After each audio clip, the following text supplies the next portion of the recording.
I just got caught with a punch, and next thing you know, I was on the floor. But I've always wanted to experience that. Not like, I know it's bad, but I've always pictured myself like in a fight like this, and to be in the ring with Gaio, a legend, and to take his belts, it makes it that much more better. This guy is a legend, one of the greatest middleweight fighters of all time. But you had it going on him early on. What was working for you in the first half of the fight? Just keeping my distance. He didn't know what to do when I was on the outside. Robert kept telling me that. So I just stuck to the game plan and it worked out.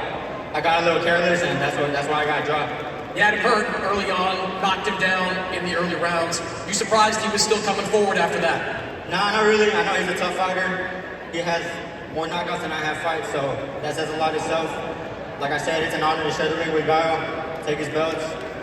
Down to bigger things from here. All right, so you mentioned the knockdown, 5th round of this fight. It looks like you're in total control up to that point. Then he catches you. What happened in that sequence? I don't even know. I just got caught with the punch. Next thing you know, I was on the floor. I always wondered what it felt like, and now I know, so I don't want it to happen again. We saw you look over at your corner immediately after you got knocked down. What was going through your mind as you got up? Oh, it was a flash knockdown. I knew that right away.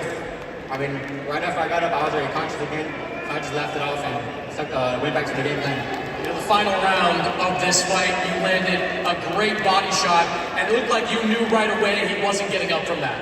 Yeah, I got him with a good body shot. I saw the way he was rolling on the floor. I knew that was it. Could you tell as soon as it landed that it was going to be lights out?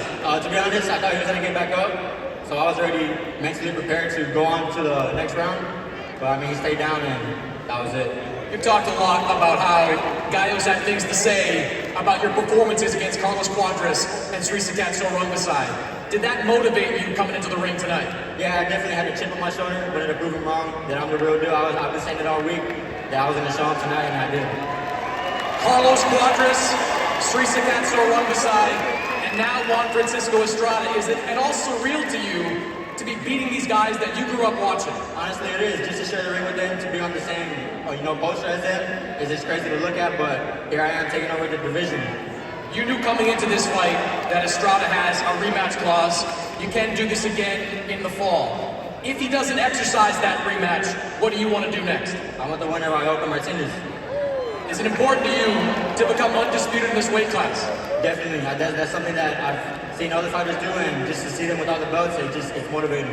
I have to ask you before I let you go, I've said this all week long to people, how far away are we from Bam Rodriguez against Naoya Inoue? We're only 2 weight classes apart, and that looks like one of the biggest fights that can be made in one of these weight classes. I know people want that, but let's be real right now, it's a fantasy fight. I gotta work my way up. He's at 122 right now, I'm barely at 115, so I got business to handle here at this weight class.